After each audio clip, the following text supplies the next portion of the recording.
They invited me because, she said, I noticed somebody who cares about climate and about this issue, and that I have the scientific background in this. But I have to confess that I actually don't think more science is what we need on this issue.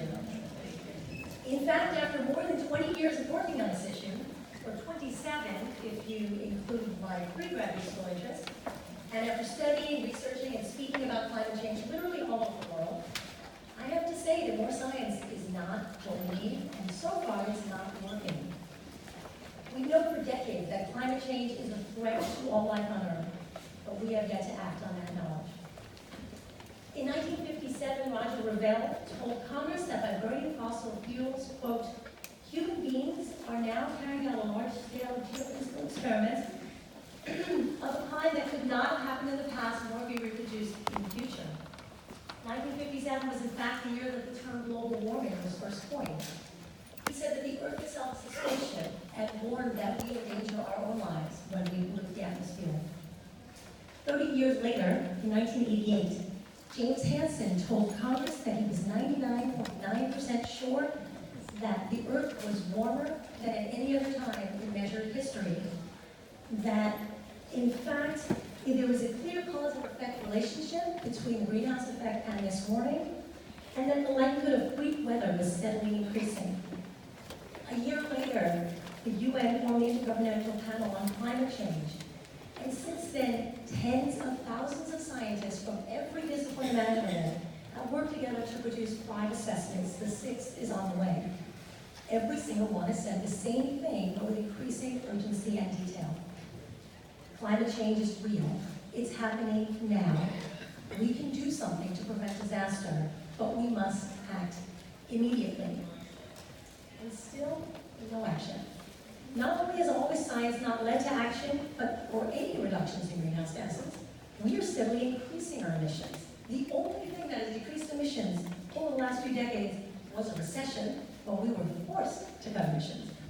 So basically, I have to admit that we've made no progress in the time that I've been in this field. And that's because this isn't about science. Sure, good science can help with the details. Science can tell you if the Earth is warming, hint, it is. And it can tell you how much. But science can't tell you whether to care. I honestly wish there was a graph I could show you, a paper, a study, an article, I've looked for 27 years, something that would really tell the story and motivate people to act, to motivate every single person in this room and everybody they know to take this crisis seriously and push our leaders to do everything humanly possible. But again, it's not about the science, because so far what's really lacking is the courage and leadership and the commitment to act. So while you've invited me to speak as a scientist, I'm actually going to take off that hat and instead speak as a human being on a planet that is dying, on a planet that is burning. I'm going to speak as a mother who looks at her son and her daughter and worries about their future. Because I'm worried about the frightening world that my grandchildren and yours and their children will inherit. Because make no mistake, we are talking about a terrible future if we don't act. You think heat waves are bad now? Or the hurricanes, the floods, the droughts? 1 degree of warming so far. 1 degree Celsius. Even if we implement all of the commitments of the Paris Accord, and no healthy country so far has even come close, we're committed to 4 degrees of warming.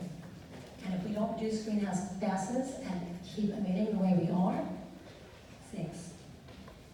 So look at the chaos that has resulted from 1 million refugees fleeing violence in Syria. What happens when that's 20 million people? Or 200 million? Like the entire country of Bangladesh, which will be underwater if sea levels rise the way they're predicted. Not to mention other places with droughts, floods, hurricanes. But there I go again, doing exactly what I said wasn't going to work. Throwing out facts and hoping something's going to stick. And this one will convince us all that now is the time to act. But what we need is courage, so I'm going to put aside the data and instead quote from the most courageous and passionate leader on this, and frankly, almost any other issue, 16-year-old Swedish activist Greta Thunberg, the teenager who calls autism her superpower because it helps her speak truth to power. Yesterday, Greta joined American students for the Fridays for Future school strike outside the White House. Just one of a global movement of school strikes she has inspired around the world. She started outside the Swedish parliament in an effort to get leaders to stop talking, stop stalling, and to actually act. So for the rest of the talk, I'm going to try to channel Greta's spirit, because I think it's really well past time to talk about the truth here in Montgomery County. So from Greta, we are facing a disaster of unspoken sufferings for enormous amounts of people, and now is not the time to speak politely or focus on what we can or cannot say. Now is the time to speak clearly. Solving the climate crisis is the greatest and most complex challenge that Homo sapiens have ever faced. The main solution, however, is so simple that even a small child can understand it. We have to stop the emissions of greenhouse gases. Either we do or we don't. You say nothing in life is black or white, but that's a lie, a very dangerous lie. Either we prevent 1.5 degrees of warming or we don't. Either we avoid setting off that irreversible chain reaction beyond human control or we don't. Either we choose to go on as a civilization or we don't. That is as black and white as it gets. There are no gray areas when it comes to survival. Now we all have a choice. We can create transformational action that will safeguard the future living conditions for humanity, or we can continue business as usual and fail. That is up to you and me. The words of a 16-year-old. Up to you and me. Now, to be very clear, as Greta and numerous scientists have said over and over, this is not about individual actions. No matter how many times you've been told to recycle or take shorter showers, there's very little impact that our individual, independent, unconnected actions can do. No, these actions must happen on a communal level, on a political level. As Americans, we love our individualism and the idea that we can personally make a difference. But when we're talking about the future of every species on the planet, we have to put aside our egos and work together. And that starts with holding our leaders accountable. In 2017, the Montgomery County Council passed a resolution, quote, to use all of our powers and resources to, 1, declare a climate emergency and initiate a massive global mobilization to restore a safe climate and build a sustainable economy, and 2, transform the climate by reducing greenhouse gas emissions by 80% by 2027 and reaching 100% elimination by 2035, and initiate large-scale efforts to remove excess carbon from the atmosphere. You have a copy of that resolution in your handout. In a statement about this particular event, our county executive recently said, "We are now in a climate emergency. Addressing any emergency requires a plan, and that plan must be followed by leadership and action. Montgomery County intends to lead and set an example that others can follow and learn." So that was 2017. What's happened so far? It's been 2 years, and what have we accomplished? How much have we progressed towards that goal of 80%? Or by 2027? Or the goal of 100% by 2035?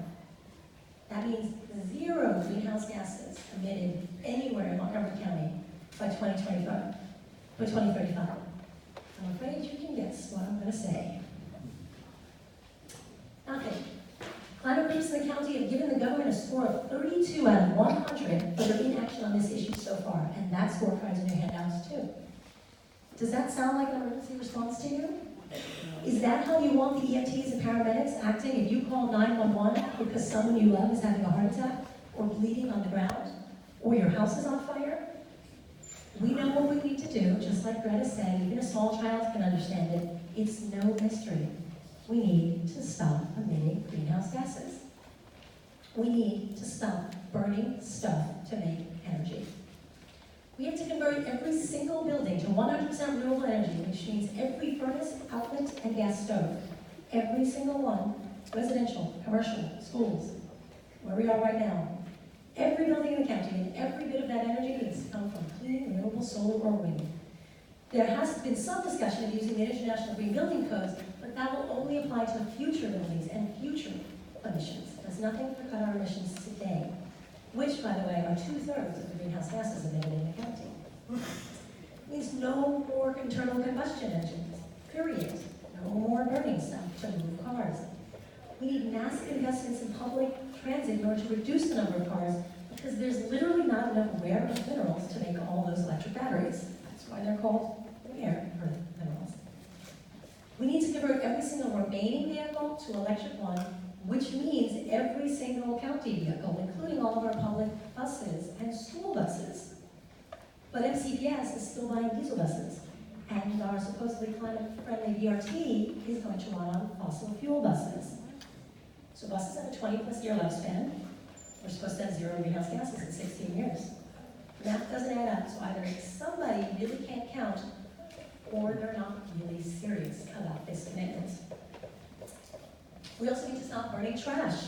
Not when we reach some magical recycling rate that we haven't managed to reach in decades since we set that goal, not after the contract extension expires today.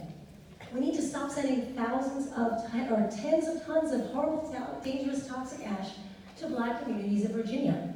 Yes, that is what happens to everything you throw away. 70% of it becomes toxic emissions of lead, mercury, and CO2, and methane in our ag reserve and in our water. That incinerator is right next to the Potomac, and guess where our water comes from? 30% of it becomes horribly toxic ash that is shipped out of state to actually one of the earliest free Black communities in the United States.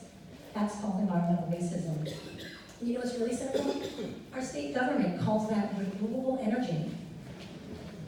And our county government counts that ash as 20% of our recycling, which means our current recycling rate is actually only 40%. So who thinks we're going to get to 80 without a real push? We need to stop burning today. What we do in this county matters. Together, we're more than 1 million people. We live right next door to the nation's capital and have been leaders among counties in this state and leaders in this country.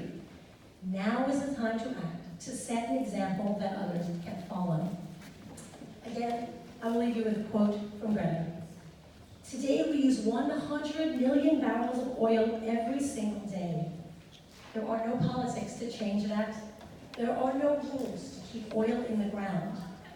So we can no longer save the world by playing by the rules, because the rules have to be changed. So we have not come here today to beg the world, or in this case, the county leaders, to care for our future.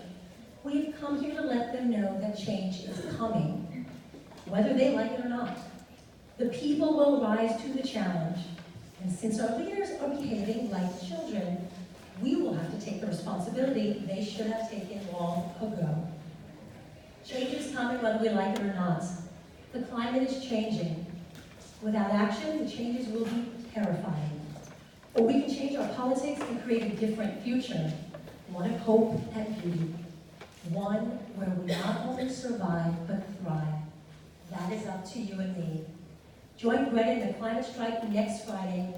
Act like our lives depend on it, because they do. Thank you.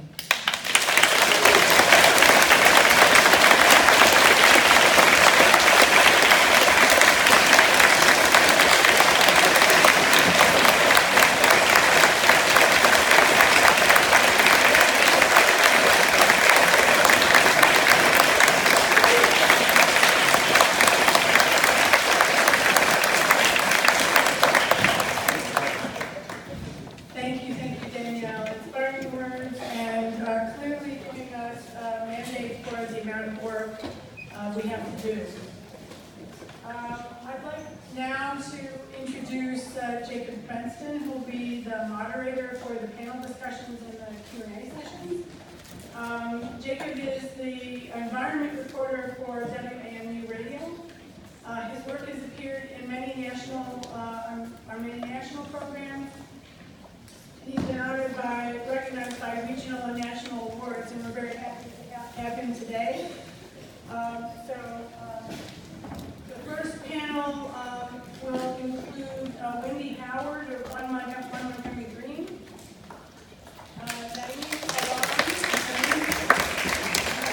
Naeem Alam from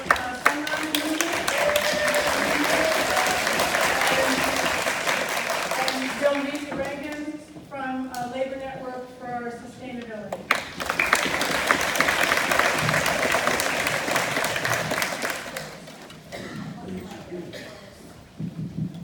Thank you all for coming. coming. This is great to see so many people here. I just wanted to take a minute, and I thought this morning's Washington Post was very interesting.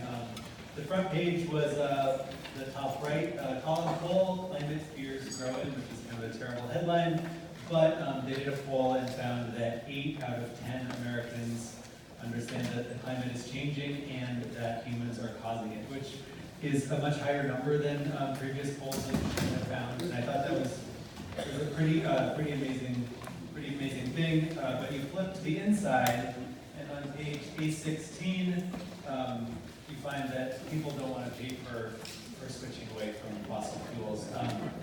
2/3 of people oppose a 10-cent increase in the gas tax, which I think really speaks to sort of the dichotomy that we're looking at today, which is, as Danielle very, very eloquently stated, this bold goal to drastically cut carbon emissions, and yet sort of confronting whether we're really, the county and residents are really up for making it happen. So that's what we're here to talk about, and I thought this was interesting timing for that poll. So thank you guys for being here. Wendy Howard with Montgomery Green, Naeem Alam, am I saying it right? Okay, with Sunrise, and Bill Ragen.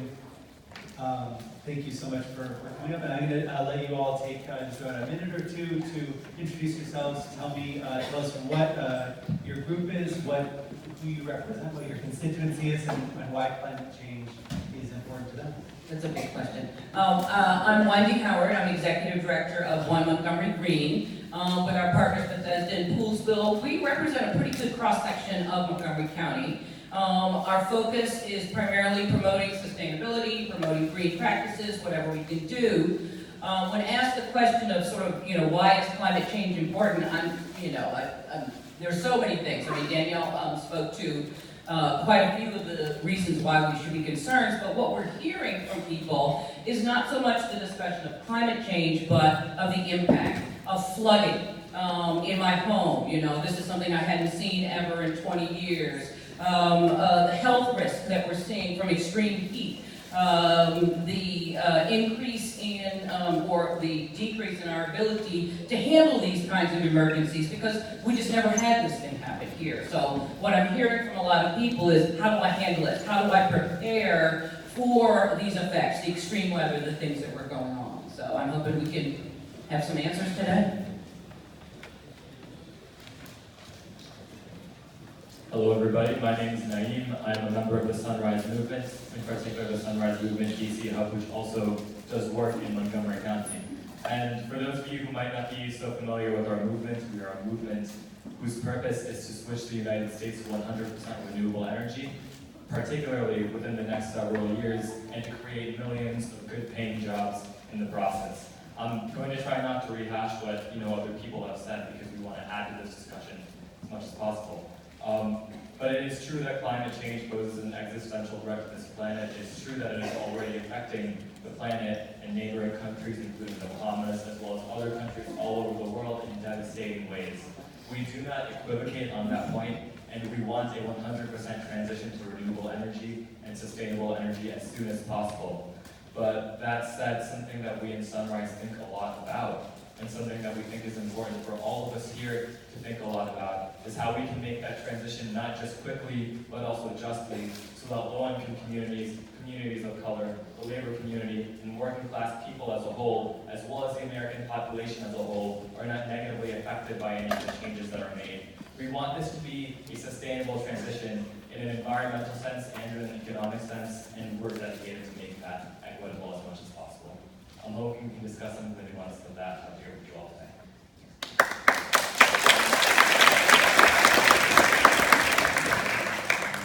Hi, my name is Bill Ragen. I'm active in Labor Network for Sustainability, which is a network of union activists that are trying to get our unions to be in a better place about climate and how we respond to it. Unfortunately, a lot of the labor response to climate has been driven by construction and fossil fuel workers unions that have legitimate concerns but have not really risen to the occasion, I think it's fair to say.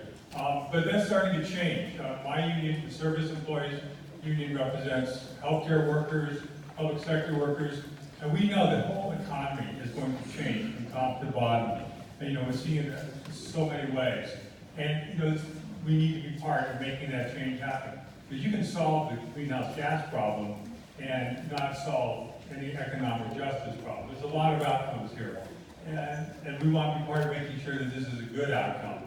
As the saying goes, if you're not at the table, you're on the menu. And we want to be at the table advocating for workers. So my union, SEIU, has endorsed the Green New Deal. We're participating in the student strike on Friday. Who's going to the student strike? Well, raise your hand. All right, that's a good turnout. So we're doing that. Also, Labor Network for Sustainability is part of a group called Shutdown DC. We're rising to the Students' Challenge to Escalate. We'll be out on the 23rd, the following Monday, to do a climate strike. They'll be a little bit more active than was planned for Friday, and we hope people will come out. There's a couple of groups here that are involved in that. Chesapeake Climate Action Network, they've got a table right down there, has information. The Sunrise table is right outside of that door there, also has information. We hope to see people out on the 23rd as well, creating a real ruckus and really do a real strike to drive home that we need change. Thank you very much.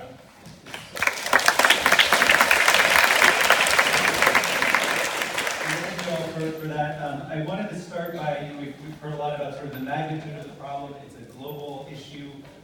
What do you think are the most important things that Montgomery County can do to get to that goal of cutting emissions by 80% in just a few years? Sure, I'm happy to start us off. Well, so I would say that there are a number of different factors that contribute to greenhouse gas emission, right? I think the most common one that's discussed, and a very important one, is electricity generation, right? The power generated at fossil fuel plants, for example, and that's what powers a lot of energy that we use here in Maryland, in particular coal, I think, in this area. However, there are other sources of emissions that are equally as large in this particular area, which include transportation and individual consumption from buildings, for example, from heating, and the lack of essentially retrofitting in buildings, which help reduce emissions from those buildings. So there are numerous, I would say, sectors that contribute to this, and we kind of have to take a full-on approach to addressing all of these, right? It's not going to be enough to just address power generation. We don't address heating and cooling for transportation at the same time. So I think there's a lot of nuance to that. How much detail do you want me to go into? That's okay. One thing to think about is also the power of the money we have. Montgomery County has a public pension plan, and so does the state of Maryland. There's a lot of money in public pension funds, and that can be used to demand real change among like electric utility companies. And there is a sort of growing coalition of institutional investors that are pushing for electric utilities as a particular focus, which produce about 28% of greenhouse gases. So besides the things people are going to come up with here, which I think makes sense, is that something to think about as well, just these huge sums of money that are in our public funds that could be invested in a way that promoted good transition and not promote greenhouse gases. I think it's important when we're talking about some of these actions and things that we do keep in mind that not everybody can afford to take, not everybody can afford to buy an electric vehicle. Let's be honest. This would be a great opportunity, but we do need to think about sort of all sectors, all communities that are involved, and I think we have to act thinking globally, even locally globally. We need to think, we need to make sure that everybody is in the room. I look out again, and I'm glad to see the faces, but the faces are looking a lot the same. We need to get the word out to people who look more like me. People who are more like you, yes ma'am. That's exactly what it is. And that actually, it's a task that we can all take upon. I was talking to Jacob about this. I think the things we forget is these are things that are really concerned. We know this is an emergency. We feel the urgency of this. But if we don't tell other people in the grocery line, people in the line when you're at the library, people wherever you might be, then they're not aware of what you feel or what you are seeing as an issue. And it doesn't have to be a political issue. It doesn't matter. We're saying This is a concern. I'm concerned for the health of the generation that's coming beyond me. So I really think we need to keep any action we do kind of in mind with those thoughts. Well, let's talk more about that. You all sort of alluded to or talked directly about equity in terms of transitioning to away from fossil fuels. And I think, climate change is going to impact the most vulnerable the most. And it's also possible that this transition could, harm the most vulnerable. So I wonder what your thoughts are in terms of, making sure we do this in an equitable way and making sure that, if we don't force people to, or we don't put the cost burden on, the people that can't afford it.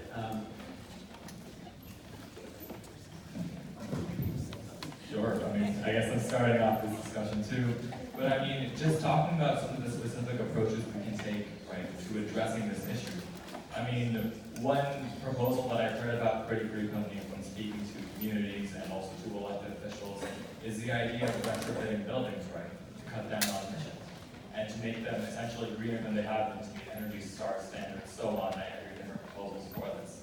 But we also have to be honest about the fact that we live in Montgomery County, which is part of the DC metro area, which has increasingly experienced gentrification and displacement of a lot of residents who live here.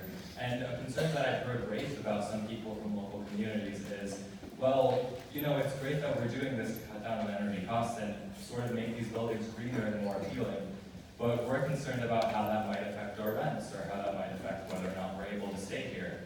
So while we're working on this issue, for example, of retrofitting buildings, we also have to think about how we're going to control the economics of that as well to make sure that those buildings stay affordable and that people are not pushed out when we're making those changes.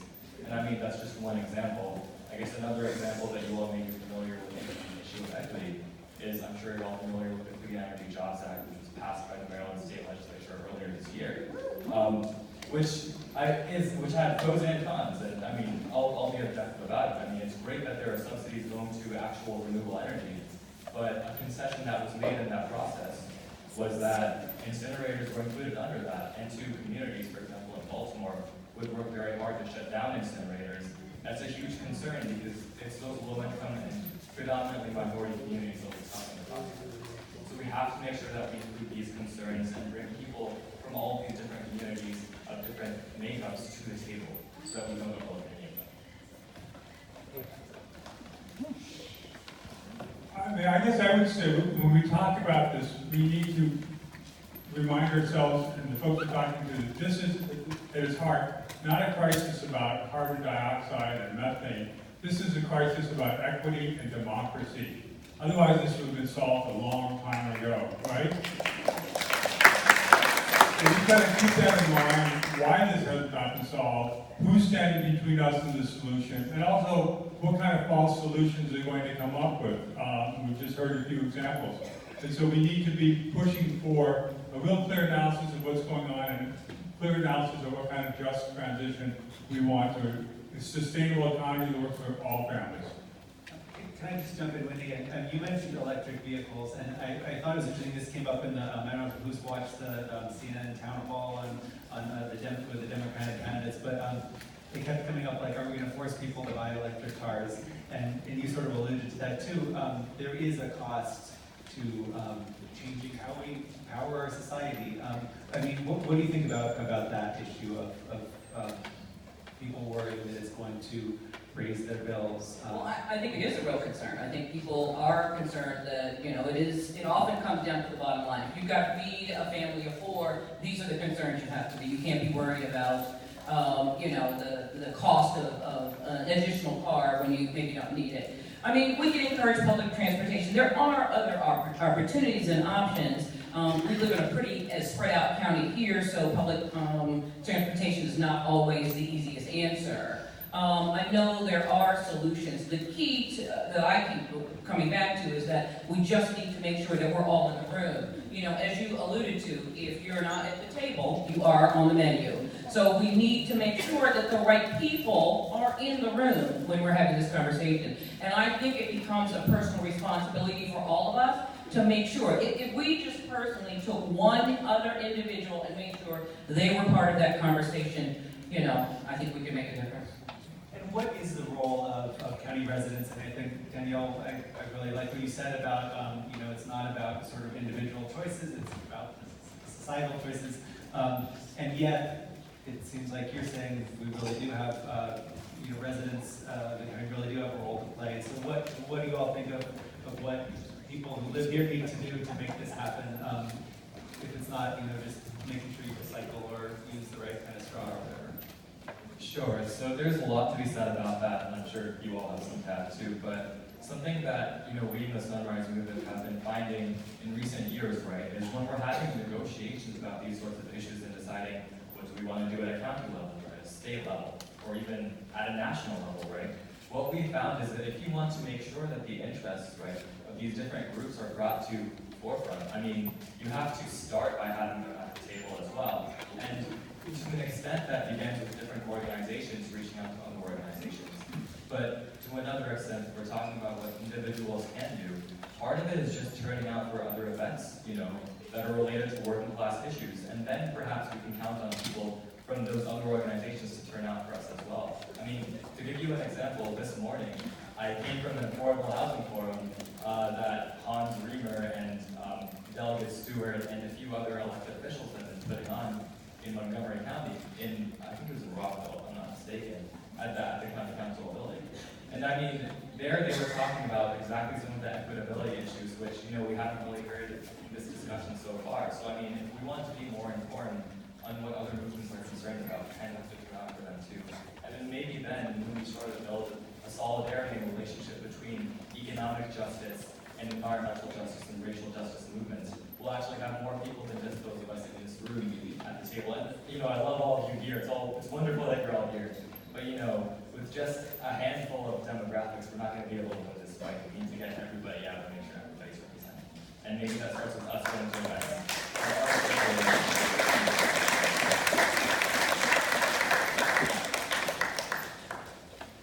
Yeah, I would just reiterate, this is not about what choices we make. We could all recycle, go to plant-based diets and all that. It's not going to solve the problem. This is a political problem that needs to be solved, and we need to organize on that level to demand real change from county leaders, state leaders, and federal leaders. I think, one thing that strikes me is that the scale of this change is really, really massive, and the time frame is very short.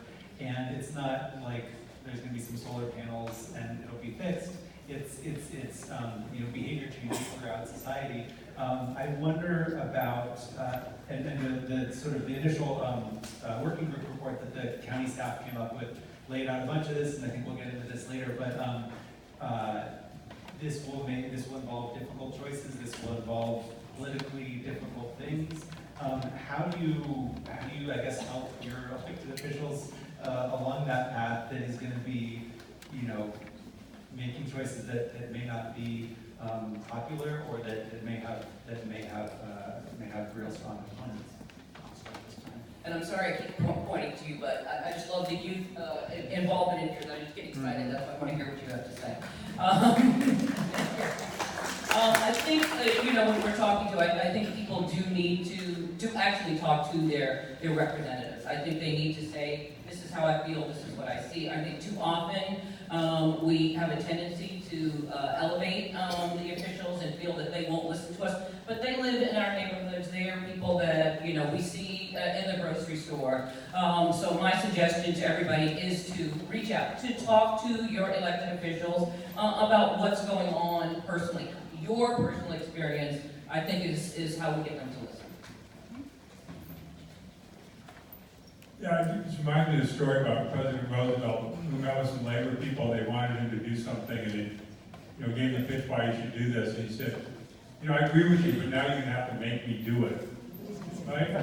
He was dealing with a lot of stuff, right? The Depression, Germans, whatever. So if you want to get people to do stuff, you can't just elect them and hope it turns out well. We have to keep on the pressure. Not because they don't have good intentions, but because they're under a lot of pressure from a lot of directions. We have to keep organizing.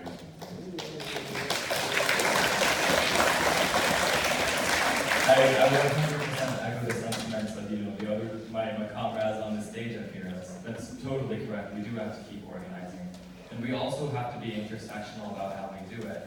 Because, I mean, the reality of the situation in this country, like it or not, is that half of workers make $32,000 a year or less, which is not enough. 78% of Americans are living paycheck to paycheck. And I mean, if we want to give working class communities, right, and other demographics who aren't usually part of the discussion, the assurance that their issues will be mentioned, then when the time comes to unite around their issues, we have to be prepared to support those issues as well. And I mean, if you're talking about intersectionality, right, I mean, if we're talking about something like making sure that rents are low when we're retrofitting buildings, we're making sure that we enact green transit in a way where it reaches everybody, right? I mean, I think that's something that everybody agrees on. Nobody, regardless of their income, wants to pay higher rent. And nobody honestly believes that there should be a community in the state that should receive transit. And it's something like that where it benefits these communities which are usually marginalized, right? Honestly benefits all of us because, as I'm sure you all understand, all aspects of our society currently contribute to this crisis. So relieving those issues for anybody is honestly helping all of us. So it's in our best interest to work together and make sure we're all represented. I guess, what do you think is the biggest challenge? Like, when you think about this incredibly difficult goal, what sort of worries you? What do you, what keeps you up at night when you're thinking about trying to get there? It's behavior change. I think it is convincing people, first off, that there is an emergency, there is an urgency. I think you act a lot differently when it is a heart attack and you know that somebody's going to die. And I don't know if everybody else feels that emergency, that urgency that we here in this room, I believe, are feeling. So I think it behooves us to make changes and to let people see the changes we've made. I mean, generally, people want to keep up with the neighbor. You know, if they're doing this, ooh, that car looks good, or, you know, wow, plant-based, what's that? But I think that's how we do it. I think behavior change is going to be the hardest challenge, but I think if we change our behavior, it's more likely that people are going to follow and see that, hey, it's not that difficult. You're the best, you get the last. I think we want to have campaigns that people want to be part of. I mean, you know, so often I hang out in progressive spaces, like, people complain and whine and drive you nuts. I mean, get me out of here. We need to have campaigns that are like, strong and forceful, that call out people who need to be called out, but also have a sense of hope. They give people a reason to think that this is worth coming out to, that it's worth participating, that we can win if we come together. So I don't want to be, I echo your sentiments, both your sentiments on this, and I want to just add this as well to the discussion. I mean, we don't usually talk about this issue, but here's how we usually think of American politics in this country working. You know, there might be a handful of candidates in a primary or in a general, and whoever has the most backing from corporations and the most campaign contributions is the one who usually wins the election, which is why we actually have this issue in the first place. The fossil fuel companies and Stachert are the ones who are causing this issue by essentially paying campaign contributions to politicians. So I mean, but what we have grown to understand, right, we got AOC elected in New York, is that if enough people come together across demographics and actually demand change on certain issues, we can overcome that. Sometimes if you have enough people, it doesn't matter how much money the other side has. It can be.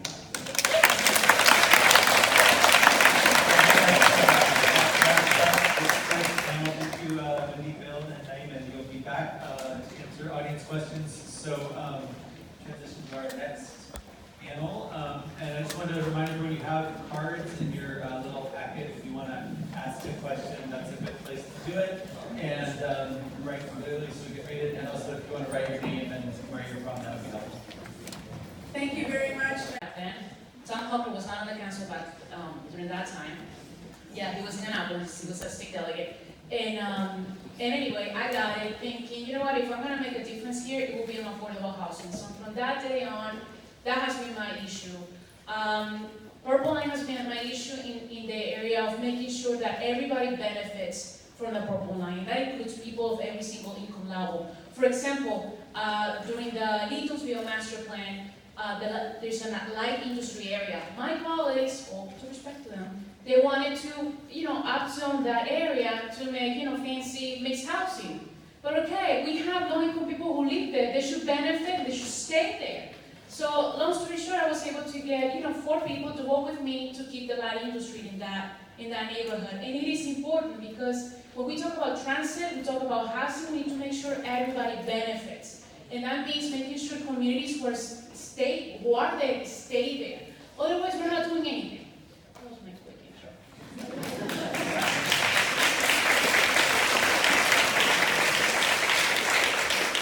Isn't she awesome? We haven't met Natali before. Natali and I have known each other since, and Natali was an organizer at CASA and I was running Progressive Maryland. And she was at one point getting shoved by a right-wing delegate in Annapolis. It became a big story.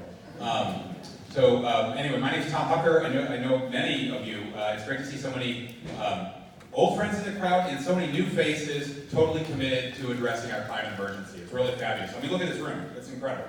And thank you so much. There's too many organizers to name, but I want to really thank all the organizers and co-sponsors for putting this together.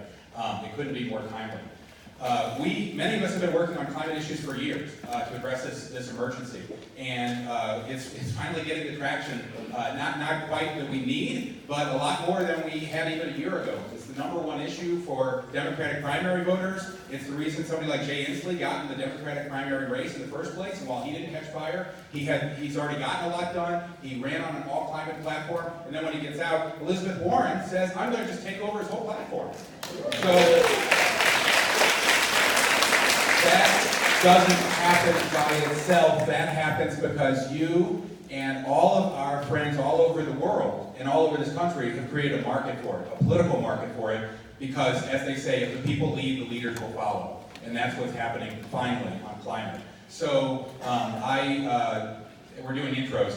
I moved to Montgomery County in DC 30 years ago, geez, getting old, to work on environmental campaign. And I've been working on environmental work ever since then.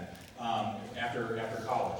I worked with the Perks and the Sierra Club. I started and ran Progressive Maryland for many years and learned how to lobby in Annapolis, and then was encouraged to run for the General Assembly and represent this district in the House of Delegates for 8 years. And then when the seat opened up on the council, I was encouraged to run for that. I served sitting next to Mark for the last 4 years and served on the Transportation and Environment Committee, which I now chair.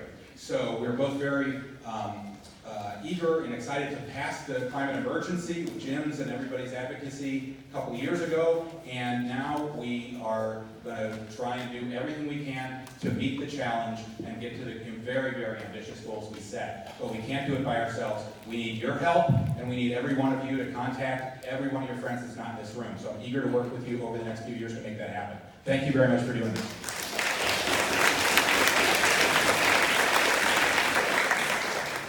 So I'm a long-time activist. I went to my first anti-war demonstration in 1961 as a 12-year-old.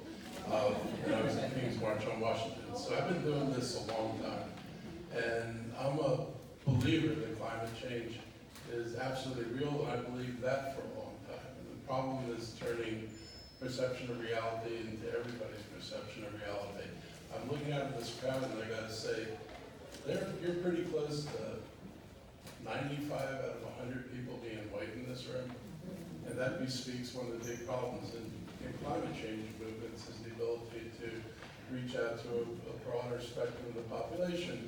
And I understand it's hard because a lot of people who struggle every day to deal with food insecurity issues don't elevate this to the highest priority. We've got to find a way to engage them because all change comes from you all.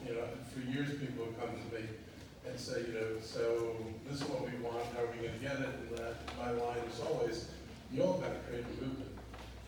Because change doesn't come from where we sit, didn't come from where we sat on the council. The big victories the communities had, like the folks up at Aspen Hill stopping Walmart, came from the folks up in Aspen Hill, putting unrelenting pressure on council members and making it politically costly not to do that. So, or the saving of 10 Mile Creek, a countywide, not an Upper County campaign, but a countywide campaign to elevate the status of 10 Mile Creek as the last best street in Montgomery County, and as a major issue that forced everybody to pay attention to it.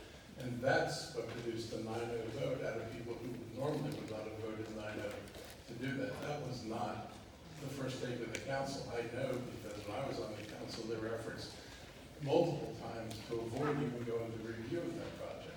So I'm a big believer that public action helps beget political action. My role as county executive is to try to steer this and make sure it happens, and to try to allocate resources. I started with the previous county executive's budget. This is going to be my budget, but it's going to be a constrained budget. You know, we just sat down, and I wanted to let everybody understand what framework we work with. We have relatively stable projections for both expenses and revenues going forward. And that means that with no changes at all, just what the county does, which is 80% of our employees are engaged in schools and police and fire services that everybody wants. All that work is done with the base of our budget. And the ability to add new things into that budget comes out of either finding savings or finding more revenues. And we are, as Tom knows, tax limited in our ability to impose taxes. So we're looking very hard at how we do restructuring inside the county government in order to create space to do other things that you can't do right now. So my job is to figure out how do I find resources to do the things it's going to take to get us where we need to go.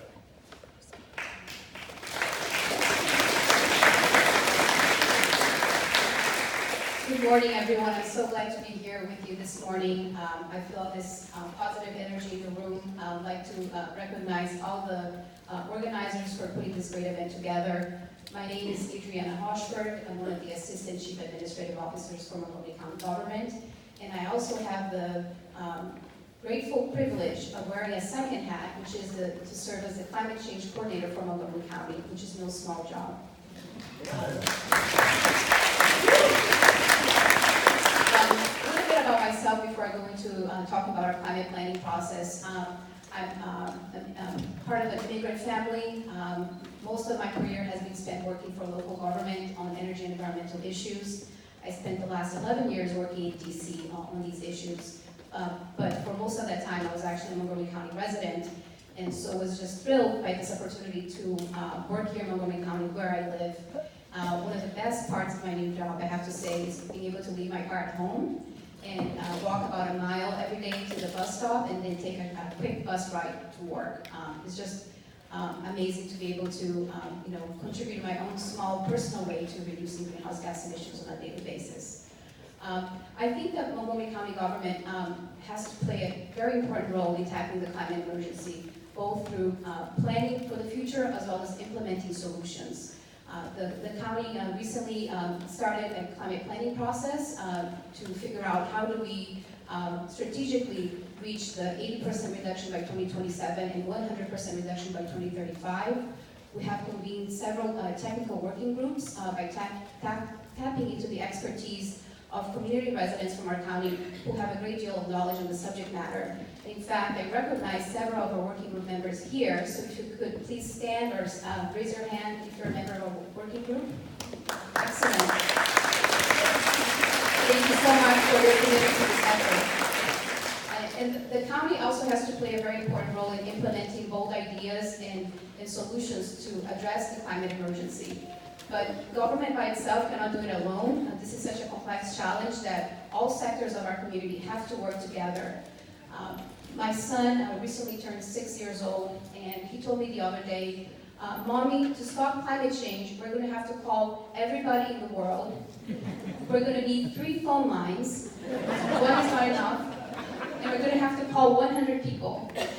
So he was off by a couple of orders of magnitude, but he's on to something, to the fact that addressing this challenge is going to be an all-hands-deck effort. So I'm so glad to see so many of you here. We'll continue the conversation.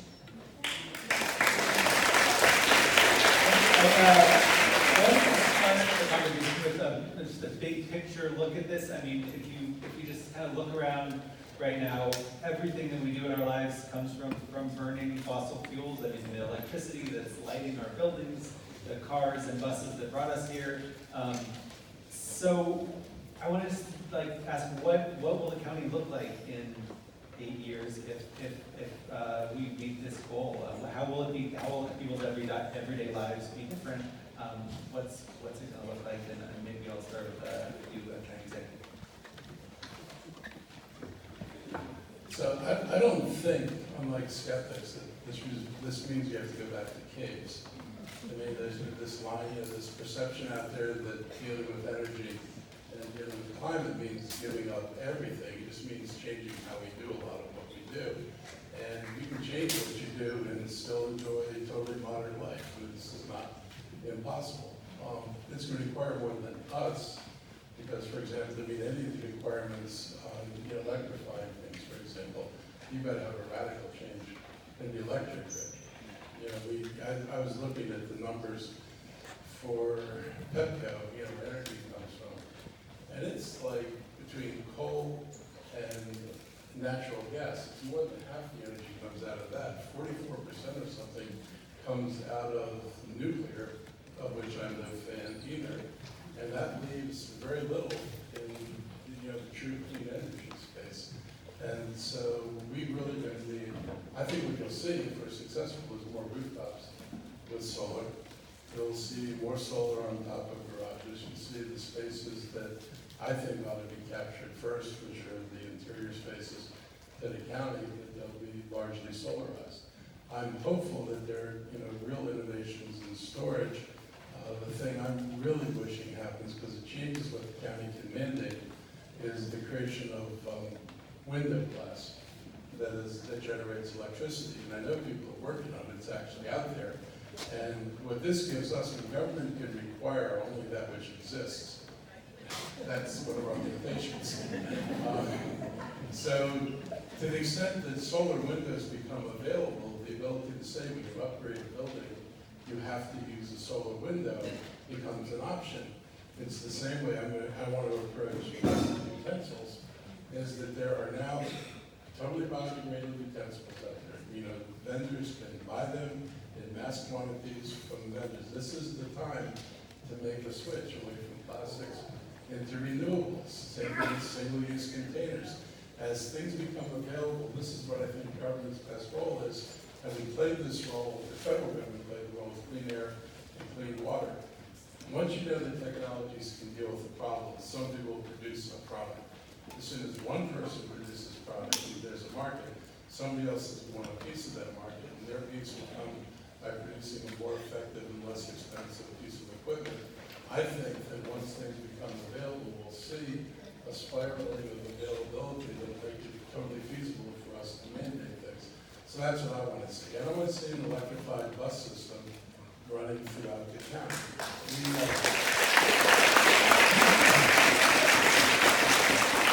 I laid out a 110-mile grid of bus rapid transit about 11 years ago. We are sadly only just starting on. But I think in the next decade, we can get that grid largely built out and supplemented by something like the flex program we're modeling right now, where we can get people from neighborhoods to rapid transit stations more efficiently, and then complete the trip on mass transit. I'm not a big fan of dreaming about all electric self-driving cars. I think that may actually be an electrical and load nightmare. And I'm happy to answer questions about that, because I am a skeptic. I prefer this approach to this problem. Well, I wanted to ask about the, so there was a working group report that was part of the, required by the initial resolution, and came out last year, and it was kind of sobering in terms of, it was looking at what it would take to make this happen. It said it would require a dramatic transformation, and it would require difficult policy decisions and significant resources. This is one example. It said, to sort of offset all energy use with solar would require putting solar panels on 8% of the land in the county, which is 25,000 acres, and it would cost $20 billion or something like that. And that was just one tiny, small example. So what are the challenges to doing this and the costs? And you talked about the county budget, which is like, not unlimited. Let's talk about the challenges and the costs. Natali.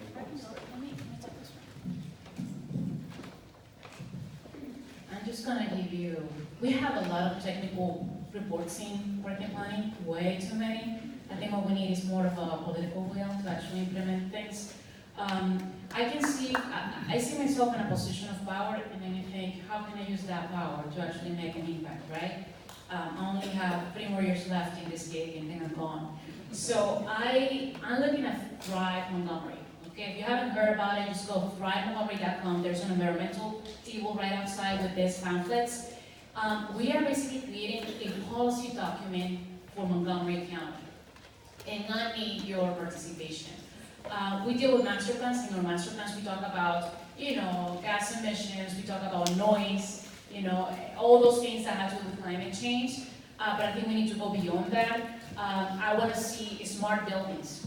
Okay, how can we make sure that when we're approving, when developers come to us in the planning board, those buildings are actually, the orientation of those buildings makes sense to get, solar, for example. Why are we not doing that in Montgomery County?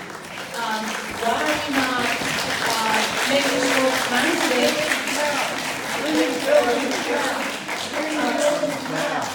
Green buildings now! Green buildings now! I know, but we only have like 15 minutes left. Okay, another thing that is, I ride my bike. My kids, I live in Wheaton, like my kids go to Tacoma Park Elementary School because they're in the magnet program. We ride our bikes from our house to the bus stop, and we have to cross Turcola Avenue, which is 2-lane. I mean, you cannot imagine how many times my kids and I, or my husband when I can't do it, had just to wait for cars to freaking stop so we can cross the 2-lane road. And it has to do with climate change, because if people don't understand that we need a cultural shift, that we need to understand that you're not just you, it's us, and we need to protect us as a community, we're not moving forward. So I take everything as often as I can to educate my children that even riding the bus or walking to the park or walking to a beautiful library in Wheaton, by the way, thank you so much for all your work on this, is a good thing. And not even the car. The car is not a cool thing. We need to drop it and change that mentality. So get involved. We also have a page in Spanish. It's montgomeryprospera.com. Thrive Montgomery, participate, give us your ideas, because this is about a movement that deals with equity. And equity has to do with environmental justice. It has to make sure that communities of color are benefiting from this, and not the ones who just go to the Whole Foods. Who can afford to go to Whole Foods? Sorry, I can't. So. Thank you. You mentioned solar, Jacob, and the need to just broadly expand solar across Montgomery County. We don't have that many options. We don't have very good wind in Montgomery County. We really need to double down on solar. I was an early adopter of solar panels on my house when the early Obama administration had the ARA money available, and I'm so glad I did back then. So here's 3 quick examples of what holds up change. I passed a bill a couple years ago. Who's seen the new hotel on Elton Road off New Hampshire Avenue, the Home 2 Suites Hotel, which is LEED Platinum in Hillendale? Anybody seen that yet? You should check it out. It's one of only 7 LEED Platinum hotels in all of North America. And it's right here. And they got really no incentives from us. They just had a developer that wanted to build that. Well, I sat with the developer years ago, and I said, what are your pain points? What's holding you back, and what drives up your costs? One thing is, so he wants to put solar panels on that and other buildings. Well, we have a site plan requirement. So this is so, neighbors could complain about the neighbor putting up solar panels. I can't imagine who would complain about that these days. So I put in a bill to remove the site plan requirement, and that passed the council without much drama. But that's an example of outdated rules that we have that just need to be scrubbed out of the code. That's one bucket. Another bucket is, we need community solar, for example, in the county. And I passed, there's a statewide bill to allow it. It was incompatible with our county zoning law. So I passed a countywide ZTA, a zoning text amendment, to allow it for a church up county in my district. Well, I didn't include the ag reserve because I don't represent the ag reserve, and I was hoping one of my colleagues that do would include that as an amendment. I urged them to. They didn't want to. There's resistance to having solar panels on open land in Montgomery County, so we'll never get to that 8%. Folks up there say this is going to bring solar sprawl to their neighborhoods. Yeah, that was a new one on me too. Other counties are putting in place, in Maryland, they're putting in place restrictions on solar panels, on ag land. It's not a great thing. So that's an example of all the things where we're going to need your help pushing the council to get the 5 votes or 6 votes we need to pass more difficult legislation. And the third bucket is things we don't really control, like Montgomery County Public Schools. They have lots of big flat roofs on 200 schools. So we have an independently elected school board, and they want us to give them a big check every year, of course, but they don't really want all of our ideas. So I sat with the superintendent and their top staff, and I said, look, why don't we have solar panels on all these roofs? And I'll try to get you more money or financing or whatever. And they said, well, we're national leaders in this. We had 4 schools with panels, and now we're up to 6. They did. So we called a hearing, we pushed for this. Now they're moving a little more in that direction. They have new staff that I think believe in this more, but we need your help pushing them because we fund the school system, we don't regulate the school system. And that's the case with our utilities, like WSSC and Petro. That's the case with the Department of Planning, which is here. That's the case with these other independent agencies set up by the state. We need your help to push them as well because the county government only controls so much. Thank you. I just met with the new person in the school system who handles this a couple of days ago. And we're talking about combined repairs to the roofs of the school systems, not just solar, but modernizing, because they have huge capital expenses. And what we're trying to do is find a financing mechanism that takes it out of the capital budget that they can handle in their operating budget. And so we're working with that. We're working with the union fund that may be willing to fund these kind of improvements. And it's good for the county. We're looking for the same thing for electric buses. We know the school system has been really reluctant to adopt electric buses, even though all the data says electric buses over a life cycle cost less than doing the regular buses, and they're cleaner. The big impediment there is just going to be getting Pepco to supply enough electricity to bus depots, because unless we can solarize all the bus depots, the electric grid is going to be deeply strained by this. So we're looking at accelerating our own bus depots for our buses and making it possible for the school system to do the same. And Jacob, just a quick answer to your question around obstacles and challenges. There are 2 things that keep me up at night. One of them is a challenge of time or lack thereof. The international scientific community has spoken. We have a limited amount of time to get active here. So I think that means that we really need to prioritize our actions. We can't do 200 things and do them well. We need to really figure out what are the things that are going to have the most impact and do those well. And the second thing that to me is a challenge is the issue of financing. These things are going to cost money to implement, and how do we figure out that funding piece? We are fortunate that we have some international climate finance experts who actually live here in Montgomery County, and we are going to be meeting with them so that we can get smarter about this stuff. So we're going to run out of time for a minute here, and we'll have time for audience questions, and I'm sure we'll get more into this, but there's this report card that you all have on the back of your packet, which, sort of grades the county on action so far since the emergency declaration resolution. But I just want to ask, what do you think, what is the county doing? What has the county been doing since declaring this emergency? Are we treating it like it is an emergency? Are we living up to the language that was in that resolution? I think I'll talk about some of the Adriana will talk about some other parts of it, but the first thing we did is we kind of flipped some of the recommendations that came to us, and we decided to start with the planning part of this rather than scattershot trying to implement 67 things, whatever it was, not all of which work, not all of which we have the authority to do.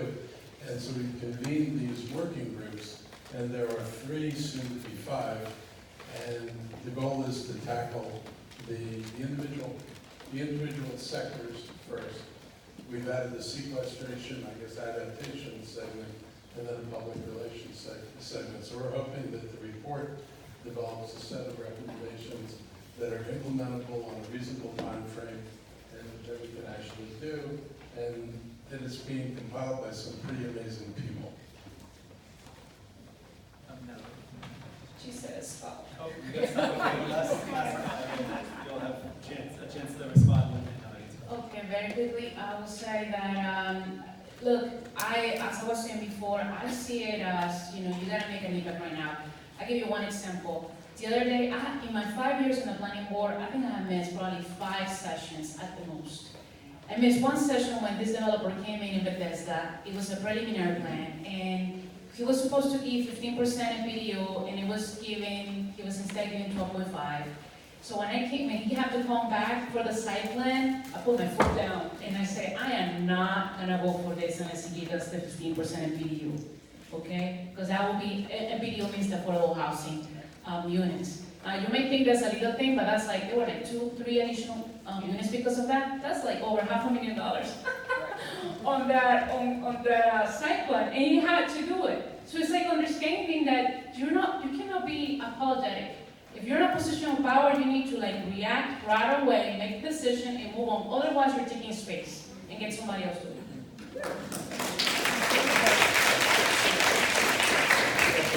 Take some audience questions here and welcome the rest of our crew here. And I think we need one more chair. So thank you very much. We've gotten a gazillion written questions.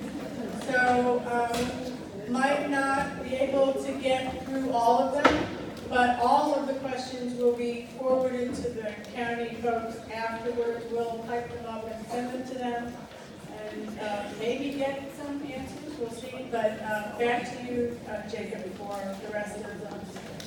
We will bring a microphone. We have 3 microphones. We're going to bring a microphone down to the floor as well. So Tom, can you use that microphone? You should have 3. Oh, okay, sorry. Yeah, there'll be a microphone for. So I'll start with these. Sorry, and we have one more elected who's in the House, Will Jawando.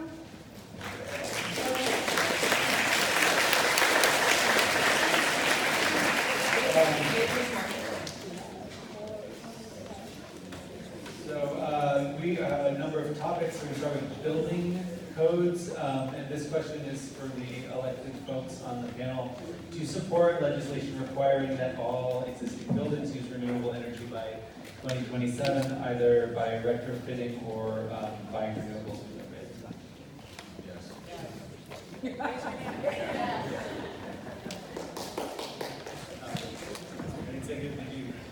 I'm going to nuance my answer.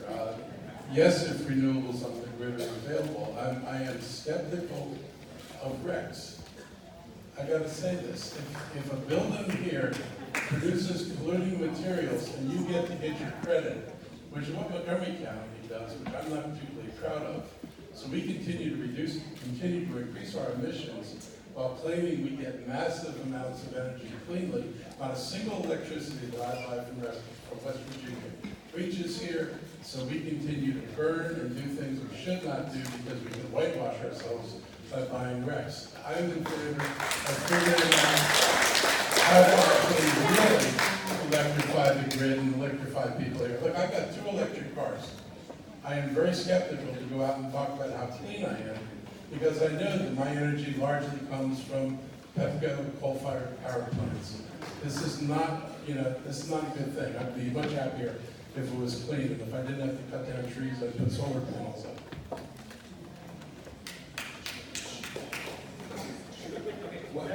Is it like speed round, or should we talk more about what we're doing with building? I think that's your, Yeah, go ahead. Well, 2 things. So, I mean, the scale of what needs to happen is, it's hard to figure out what to compare it to. And I just, Councilmember Dave Albert's joined us as well. Saying it's like the Manhattan Project, that was one little project. It's more like the New Deal, but it's even greater than the New Deal, because we need a fundamental transformation of the economy. And we're basically trying to retrofit an existing 1.1 million person county to run the way we want it to run, and for people to live where we want them to live and get where they need to go using the vehicles that we want them to use. And that's, it's just a massive scale, and that's only in one county. But, so, I wish we could start with a blank slate. We can't. We have to start with the county we have. 51% of our carbon comes from our buildings, okay? Many of them built in the 40s and 50s and very leaky energy. We have a commercial PACE program, a C-PACE program, that allows, since building owners, at this point we can't make them spend money on new windows or a new roof or anything else. We have to incentivize it, and that means lowering the cost. We have a program that puts their loan on their loan payment on the county property tax bill, so the lender knows they're going to get paid back, and that reduces the risk, and that reduces the payment, and they get a better interest rate. Now, we have to expand that program, and we have to get more business owners, building owners who don't know about it to use it. And we have to sit down with them and have a hard conversation. What's holding you back from making these investments? What would it take for you to make these investments? We passed that program years ago and nobody used it. We came back and over the objections of the previous finance department before Mark was in there, we had to amend the bill to fix it last year, and now there's 12 buildings using this program. But we need to expand it even more. I already passed the bill to expand it to new construction. So that new buildings like that Homewood Suites, so we can have more properties getting built with high efficiency technology and making those investments, and the investors still making the profit. We also need to greatly expand the role of our green bank and making financing available to people as well, so they can retrofit and so forth. A very good example, the new headquarters for parking planning in Wheaton is going to be geothermal energy. Okay, that is the first government-owned building in the state with geothermal energy. So that's something that we should be proud of. Sorry, Jacob, just one more thing on buildings. Even during our planning process, we realized that we don't want to wait 18 months until our climate plan is done to then take action. There are some things that just make sense to do now. So one thing that we are going to be exploring in the coming months, working with Councilmember Hucker and his staff, is legislation to be the first county in the country to have a building energy performance standard, following the lead of New York City and Washington, D.C. This would require deep energy retrofits for existing buildings throughout the county. A lot about electricity and where that comes from, but we also have pipes that funnel that fossil fuels into our buildings, and we burn them every day. We turn on the stove. This comes from someone as part of the coalition sponsoring this town hall. It says, we gave you a report showing that the majority of greenhouse gases in Montgomery County are due to natural gas burned in our furnaces and stoves. Will you commit to eliminating natural gas use by 2027? I can take a first step at that. That is something that two of our technical working groups are tackling right now, our buildings work group and our clean energy work group, and that may very well be one of the recommendations that comes out of the climate planning process. What about for new construction? I mean, Berkeley, California, I think recently said that new buildings have not been building a lot of new buildings in Berkeley, but new buildings would have to have not have natural gas. What? So I read up on this stuff, and I want to be sure that what we do is actually the right thing and effective. So I can electrify my buildings, and I would burn more natural gas. The natural gas power plants that provide electricity. So there's a problem in how you're going to electrify everything and then have to increase production on the grid if it doesn't come from solar. If it comes from solar, this is a different issue. If it comes from wind, it's a different issue. Natural gas in producing electricity is not the cleanest thing in the world, and Maryland still uses a bunch of coal. So I'd like to get those things out of the mix. But if it's feasible to electrify a building, we ought to look at electrifying the buildings. For 30 seconds too. Many of you attended the previous Tacoma Park Mobilization Climate event in Tacoma Park City Hall, I think, with the state legislators, right? And at that, I think I suggested this one and that one. I want you all to know, energy policy is regulated at the state level, not at the county level.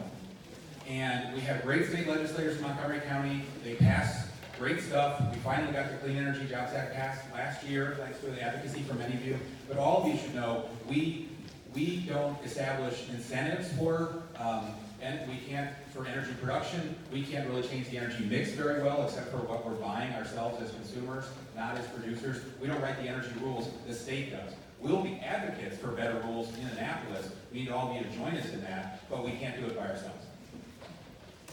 This is sort of a specific county-related question, so maybe it's more easy to answer. When are we going to stop buying county vehicles that burn fossil fuels? So we're turning over our fleet to electric. We're up to 40 EVs.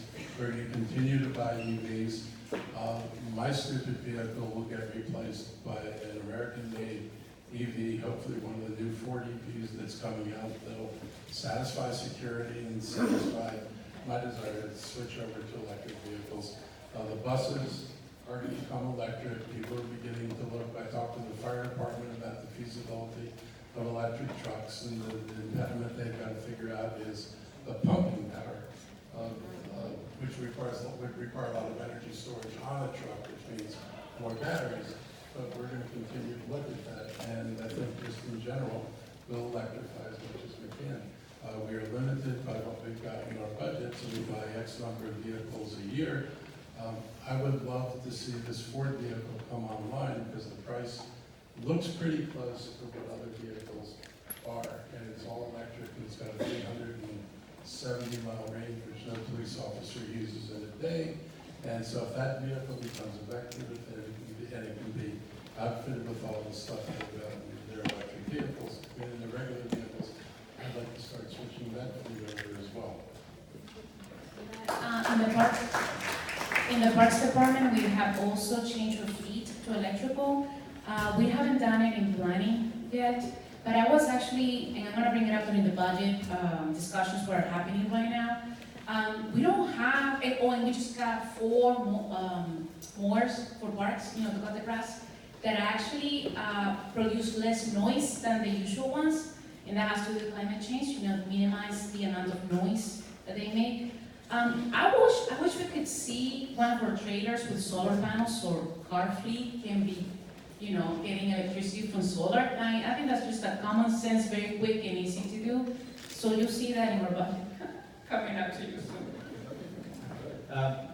This one is related to divestment of fossil fuels. Montgomery County passed a resolution in support of divestment of county resources from fossil fuels in 2017. What progress have we made?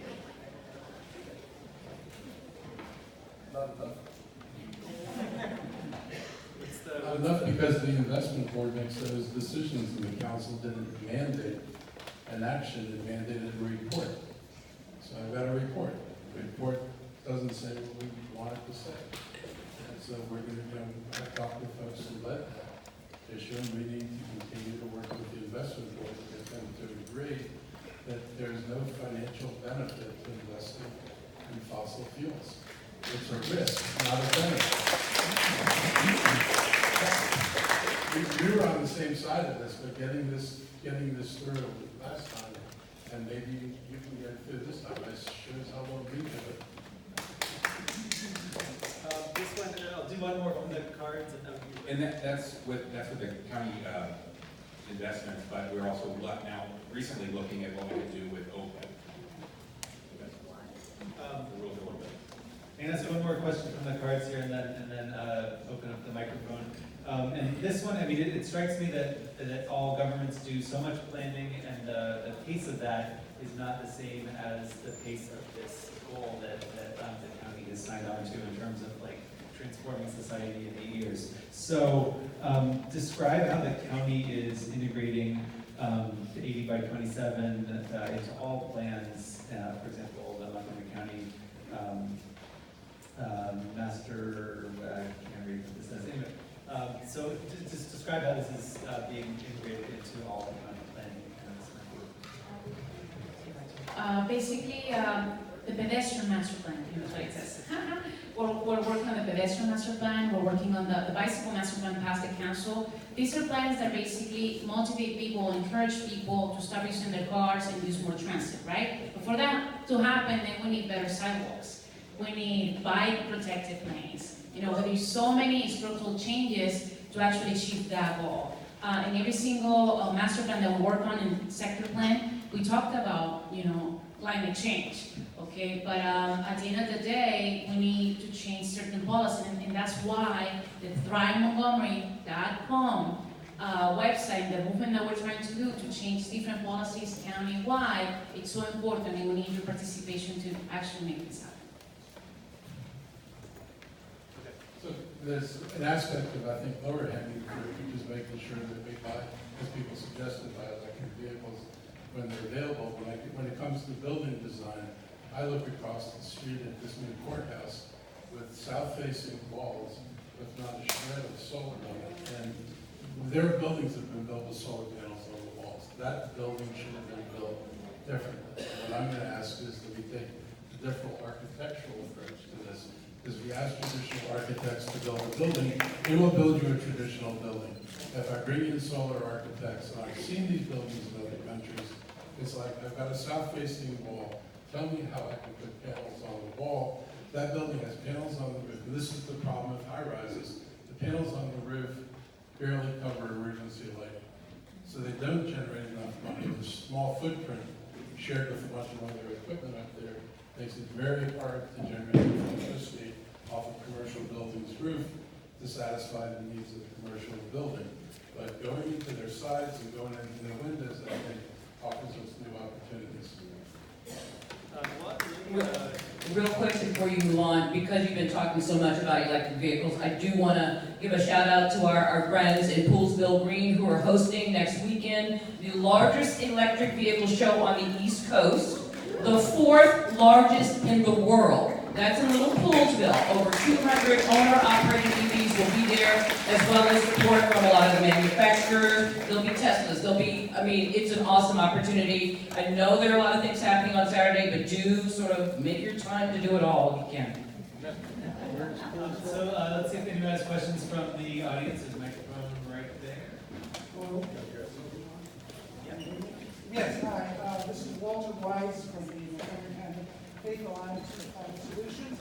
I wanted to get back to new buildings and new construction.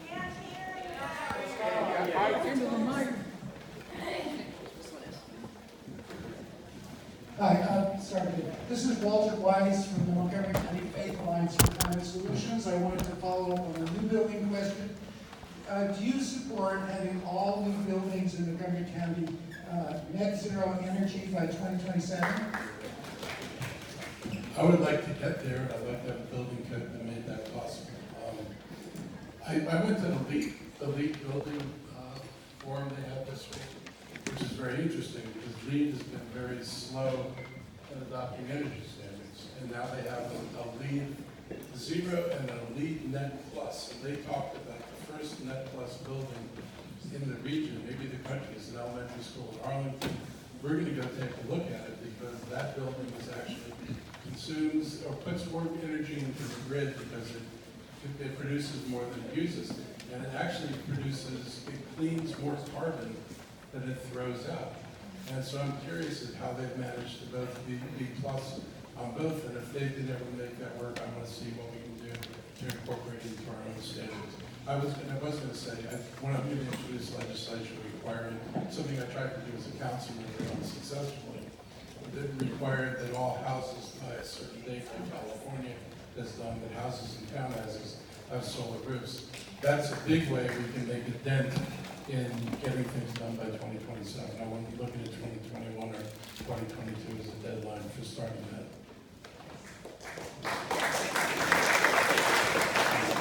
Jason Navari and I work in utility scale solar. Unfortunately, I've heard a lot of speaking points that the fossil fuel industry uses about the cost and pain about going to solar. DC, we just finished putting solar on 40 schools and hospitals. It didn't cost DC a dime, and that was a $50 million investment from another company that's making great return on that money. And the ratepayers are going to save millions of dollars over 25 years. Same thing with Fairfax County, just put in a proposal, and one of the proposals is $100 million. It's not going to cost the county a dime, and we start by extending the roof warranties for the 25-year PPA, taking that capital expense out of the school budget. So that's another example. I just signed a contract to do community solar. It's going to save me 50% on my electricity. And I'm sure every minority and every person, no matter the demographic, wants to save money on their electricity. That doesn't cost me a dime. So there's no cost involved in a lot of this. We've got to start easy stuff first. I just want to reinforce what he's saying. We have had 2 meetings about this with the union life insurance company that's willing to finance this, and with the builders actually been doing this. And the things are paid for off the savings on the electrical bills of both the schools. Yeah, Delaware did a $50 million bond, and then they made their buildings more efficient, and they made the contractors guarantee the bond, but it didn't cost the county a dime. And that's the pitch we're getting. So we're looking at bundling our stuff. We're trying to convince the school system to do the same thing.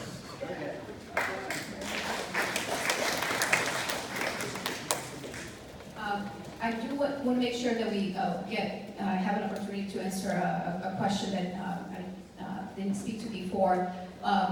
Someone was asking about how they get to participate in our technical working groups. We have put the word out, but clearly not everybody has heard our request for volunteers. So I do want to assure you that we currently are seeking volunteers for 2 additional working groups. One is for the adaptation and sequestration work group, and the second one is for a work group on community engagement and education related to climate. If you Google Montgomery County MD climate planning, you can find all the details for how to apply, or you can see me after the session. The deadline to apply is 11:59 p.m. tomorrow, so please do it soon. Hi, I'm Lori Hill from Tacoma Park. Everybody here clearly is taking action, but we need to get everybody in the county to take action, but also people are overwhelmed with life in general. And so what can the county do a massive education campaign to reach everyone, but keep it simple because we're overwhelmed and don't know how to do things? How can the county do something like this? 3 tips for every citizen can do 1, 2, 3. And if you're already doing it, great, just encourage your neighbors to do it. That's your action. But 3 tips, 1, 2, 3, and don't just tell them what to do, show them how to do it. Because I think it's just so critical that we have a massive education campaign. I live in Tacoma Park, and I am shocked at my fellow citizens who don't know how to recycle properly, and not everybody's participating in our compost program. And that's Tacoma Park. So it's like, come on, Montgomery County, we need to educate you.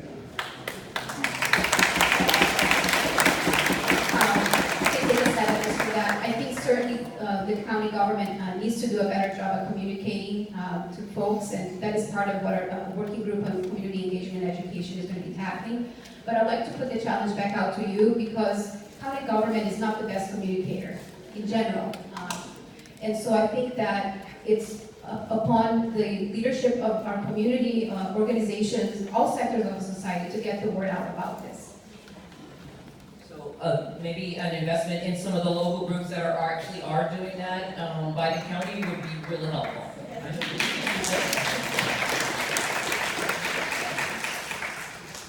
Hi, my name is Cecilia DeCanda,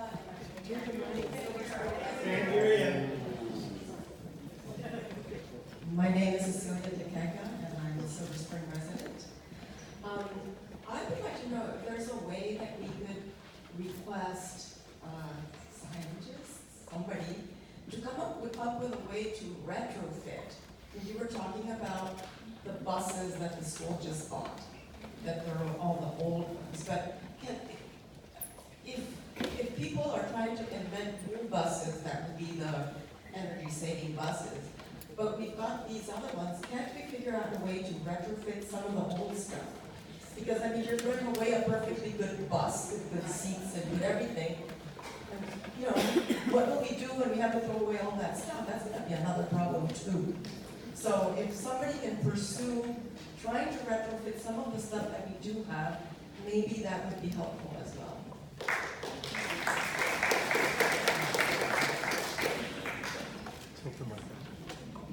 Hello. I'm John Foreman. Sorry. I just wanted to follow up about the question about natural gas. So the coalition provided information that natural gas burning our furnaces and heat our homes, and many of us to cook our food, is the highest GHG emissions, in part because the process of fracking releases methane maintenance. Perfect. I think it's a false choice to say that we shouldn't get started now, planning to get it out. If we're meeting the goals by 2027 and 2030, it's a false choice to say wait for the electrification to get the grid to be total pure energy, instead of not get started saying, look, at the very least, all new construction should require all electricity. Because if we're going to survive this thing, everything has to be electrified anyway. So why wait? Let's get started and make sure that we ban the use of natural gas and provide support to people that can't afford to replace their appliances. What can you do, Tom and Mark? What legislation can we get moving to get this to show on the road quickly, considering this is the biggest emitter of our GHG emissions?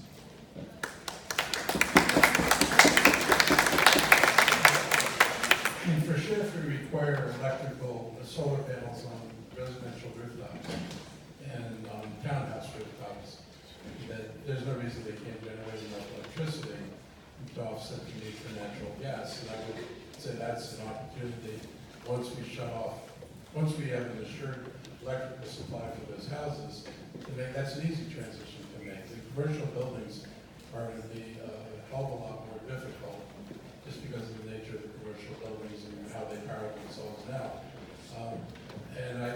I'm happy to talk about this, but based on what I've seen, I haven't seen anybody accounting for what the increased load on the grid and how the grid will meet that load. If the grid meets that load, the solar and wind, fine. If the grid meets that load, by building yet another gas-fired power plant, which does exactly what you're afraid it does, which is fracking, releasing methane, and the power plant burning natural gas and spewing a bunch of carbon, that may not be the best solution. So I want to see a balance sheet done and how going forward actually works. And I'm just wanting to know this. And so if I get the information, you can show me that this makes sense in terms of emissions, then I'm happy to do it. Basically, you're saying, we need to do both at the same time. Yes. Run for governor. This is for you two guys also, but Tom, Can't hear you. I'm sorry. It got turned off. Battery's dead.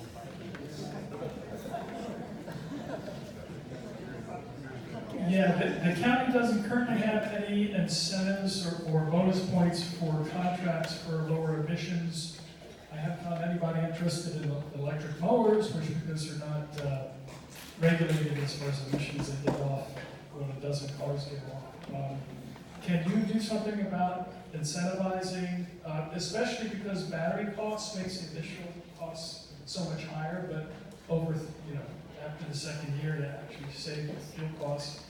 And everybody Google the nitrogen cycle crisis, because I think that's much more important than the carbon cycle. And why don't we process all that compost up at Dickerson much differently, because almost all of the carbon's going off with CO2, and at least, if you're lucky, half of that nitrogen is going up as reactive nitrogen. And sorry for long questions. So what's your specific question? What? Well, having some kind of preferences when you're like bidding on mowing contracts, let's say, use electric mowers versus, can the council board fix that so that Use the mic.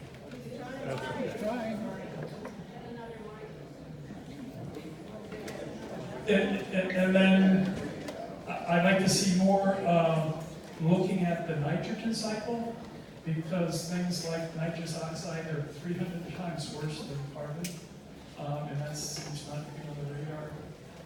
And then the third thing is point sources like Dickerson compost, which we hear a lot of things. We want to do regenerative farming, we want to do composting, but we don't look like at the biosphere, because in Boston, you just did a study and they found that in some neighborhoods in Boston, over half of the greenhouse gas emissions are they're just in carbon, are from the lawns and the biosphere. So if we reach our 100% goal, we'll have to kill everybody and everything. So, right, thank you. Yeah, we just have a couple more minutes, so maybe one or two more quick questions. The mic is dead. Just make your questions quick and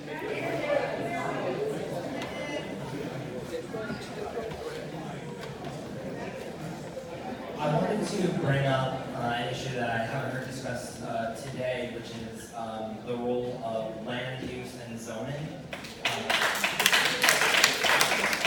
High-density living is sustainable living. One of the most impressive things I think that Silver Spring has done lately is all the new apartment buildings that it's added near the metro, which allow more people to access public transportation and live with a smaller footprint, smaller yards, shared parks.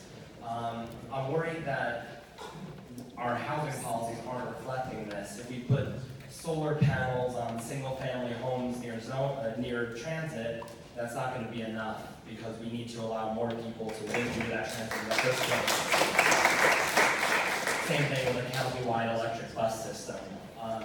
Yet the county and the planning board just implemented a housing moratorium which will encourage sprawl.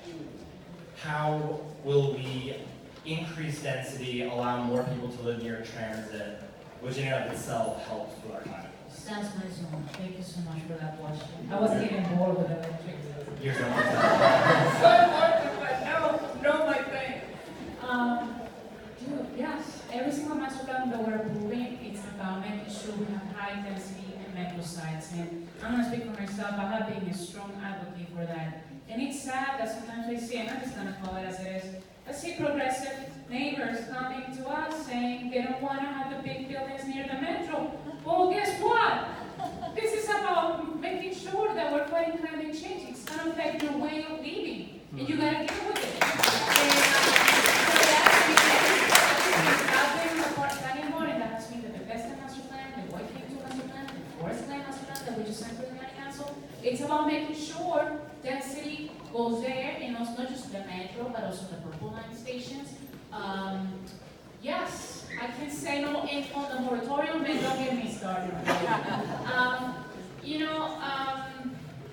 Yeah, don't get me started on that one right now. But I feel it from pain. I feel it every Thursday.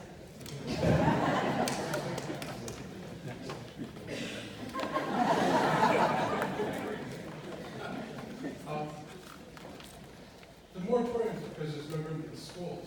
There's no room in the schools because the county doesn't get enough money from development to pay for the infrastructure. Anymore, the county gets enough money from development to pay for transportation needs. So I'd be happy to have you join in with a bunch of people asking the county to raise fees on development so we can actually provide.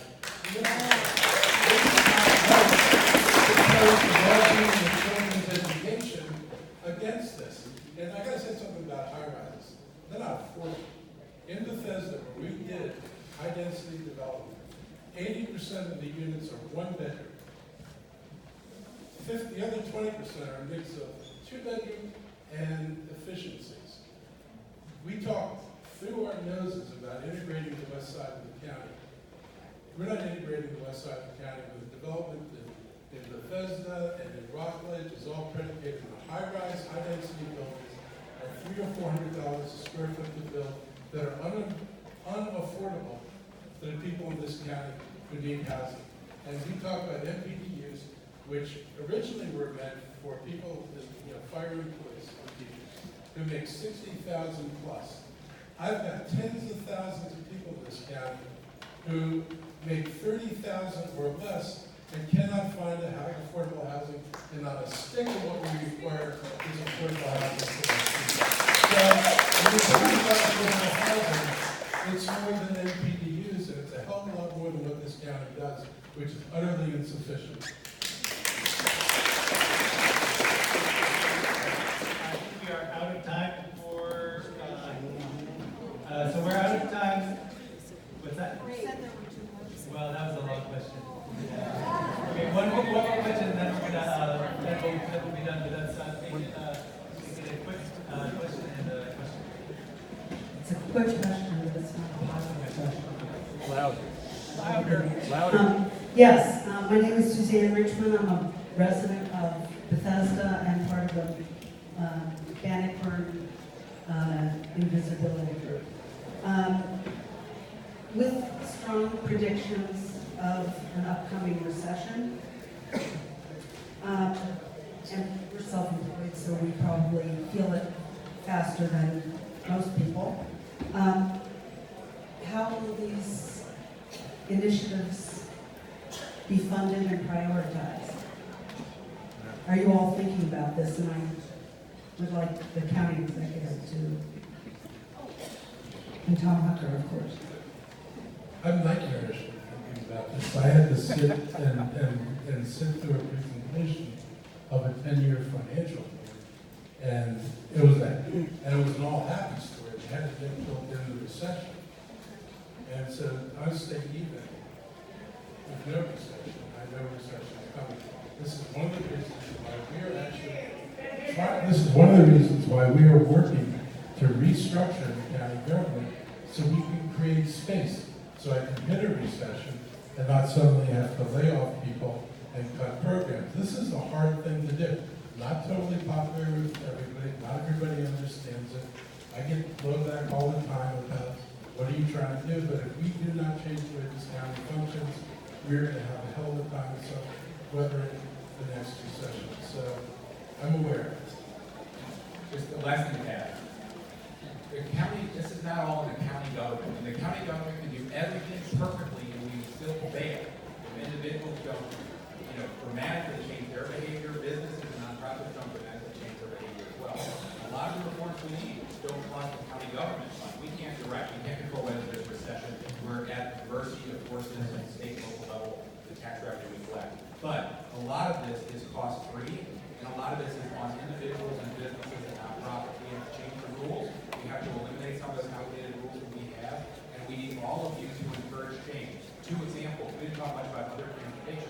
In this room, we held a town hall that created the momentum for Metro to restore full funding, not restore, create full funding, the full service for the first time at Morris Glen, Wheaton, Glen, and the Sept Silver Spring Burnback. Folks up there now, they've been paying since those stations opened, full fare and getting half the service. That's ended because many of you stood up with us in this room and pushed them to do that. That's going to help those areas to redevelop as well, and more people live near those metro stations. Number 2, many of you stood in this room with me. We got 700 people in this room to fight the governor's ridiculous plan to widen development. Yeah. We are not done. We got a temporary reprieve. You all got their attention. We rolled out an alternative. They're now studying our alternative. But if we go away and that plan goes forward, forget about our climate goals. That'll be a climate disaster that is irreparable. Right. So we need all your help. Fighting for a functioning, strong metro system, supporting ride-on, changing individual behavior, and supporting all the good stuff that will come before the council. But the county government is a fraction of the time. Thank you.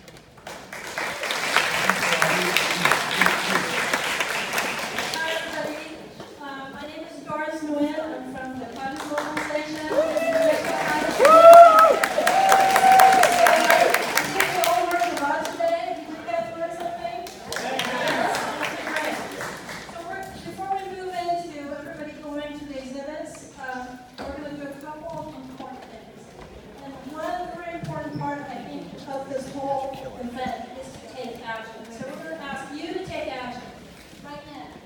So please raise your hand if you're willing to take action today. Great, very good. So take out your pledge card.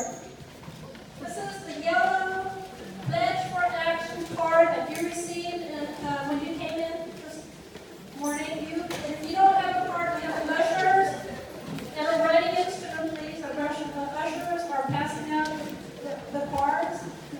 Okay, I'm going to read the pledge card. I would like you to also follow along. Take a pen and check off the items that you are willing to do. This is a call for action. All of the speakers are great here, but it really is up to you.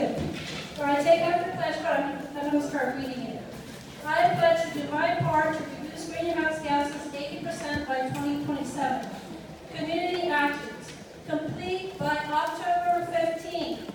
Participate in the school climate strike events September 20th through the 27th, and I'll have more information after we finish reading this. Number 2, contact my district council members. So they're not all here. If you're not in Tom Hucker's area, you need to call them up or contact them. The council members at large, like Evan Glass, and the county executive Marc Elrich, to say that you support to fund GHG reduction initiatives and programs. Join one of the climate activist groups to stay in touch. And then you also have an option to create your own form of participation. If I haven't said in terms of community, an item that you're willing to support, please add it there.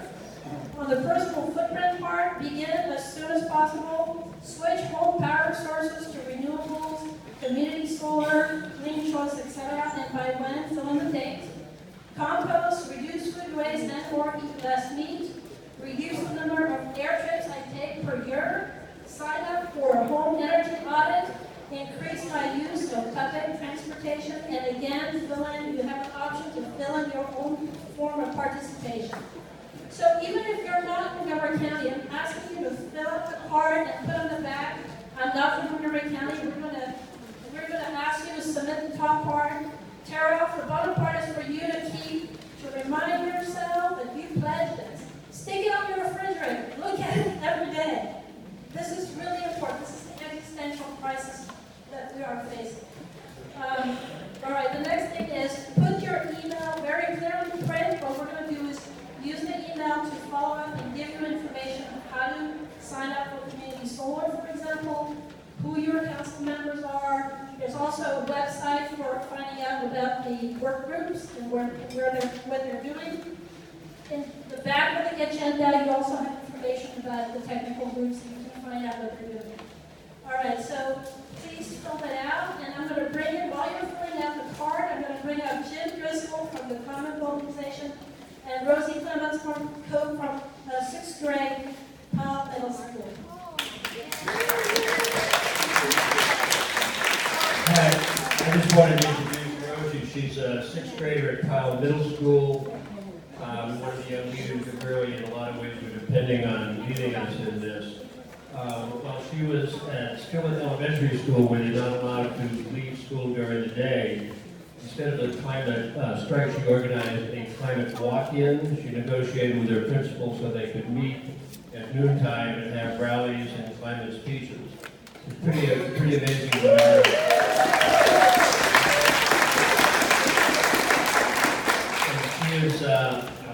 she is one of the co-founders of a group called MoCo Students for Climate, which is organized and put pressure on the Montgomery public school system upon which we hear bad things, which are all true, and we get students involved in planning the climate curriculum. Here's Rose.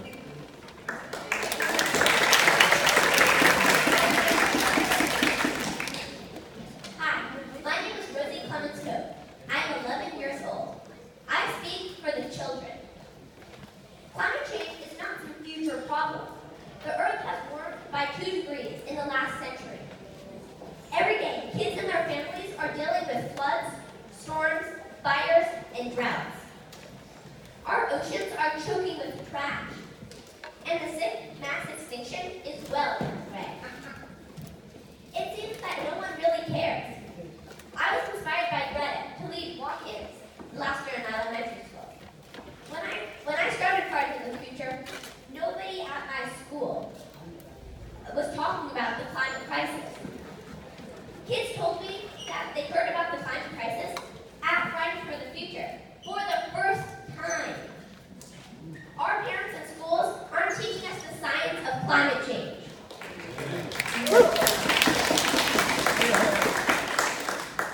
The government does almost nothing. The schools don't teach us, and our parents are silent. But scientists say that we only have 11 years left to avoid a climate catastrophe. We need to have 0 carbon emissions by 2030. Yeah. If we don't get to 0 carbon emissions in 11 years, by the time I'm 21, scientists say that we will have started an uncontrollable chain reaction that will lead to the end of civilization as we know it. Yes. And the greatest impact will be on the people who are most vulnerable. Poor people, indigenous people, people of color, and children. But the fires in California and the floods in the Midwest and the hurricanes everywhere are waking people up to the fact that the people in charge are part of the problem. So it's time to take action. I'm asking everyone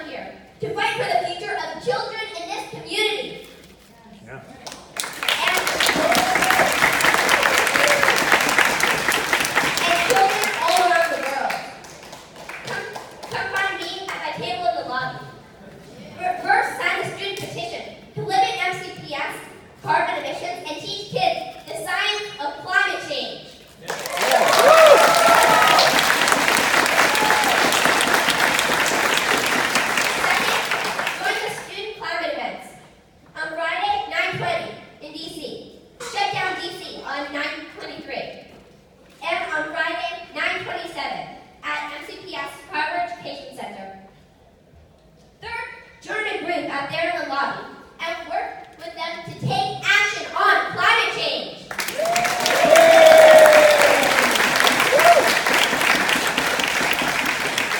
If you fight for the children by demanding that our politicians make policies that get us to zero carbon emissions, if you fight for the children by listening to the voices that usually get ignored, if you fight for the children by working together with your local climate change groups, we will save the world.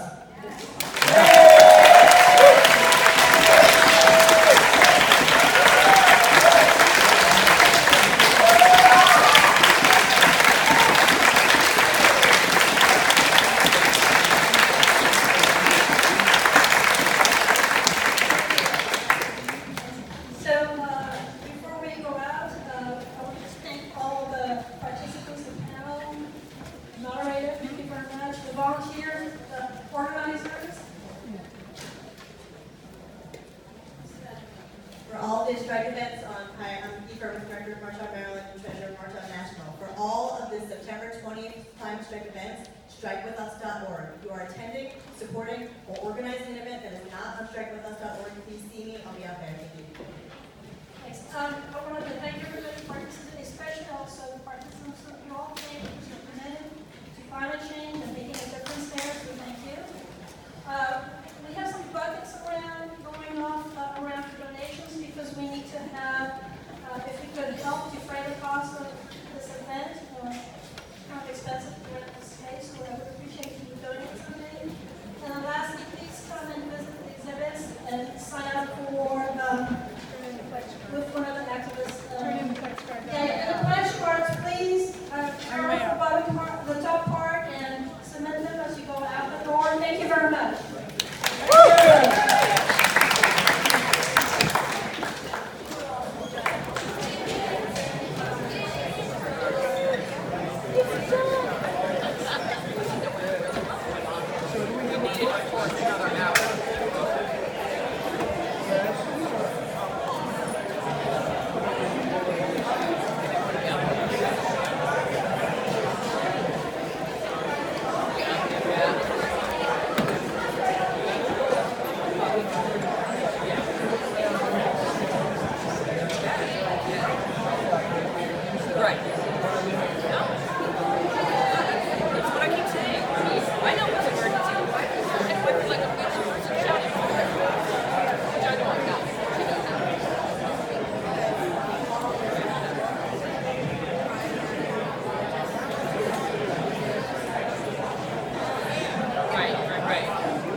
are some duplicates and things. Lots of them, and we also don't want to wipe out, because the whole problem is the state works, the van works entirely off phone number. So if you change somebody's phone number, all of a sudden you change their voter record. Voter records have to trying to do This may be one of the voting record is clearly on address. part of the problem is perfecting it. Good, so, Right, I hear you loud and clear. No, I know you do. Trying to get a system in place that then works for every precinct in the entire state with at least a You plan. want to try to do this from the whole state? Not just D15. How do you do it for the entire state and have a practice in place? Again, the Democratic Party has all sorts of wonderful tools if they work. The problem is that you match on address, that's one system. If you match on email, that's a different system. If you match on phone number, what happens when they don't match? I hear you.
But 2:30 and